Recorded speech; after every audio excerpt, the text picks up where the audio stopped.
In this video, you will learn how to change the LLC address in California.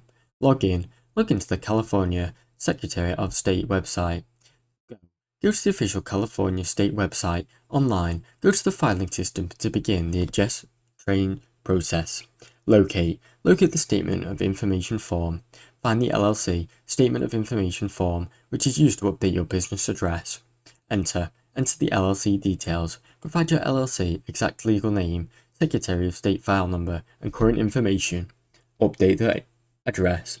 Enter your new business address in the appropriate mailing and principal office section. Pay the filing fee. Submit the request payment, usually around $20. Used and accept for online payment. Submit and save confirmation. Complete the online submission and keep a copy for confirmation for your own records. Now you know how to change your LLC address in California.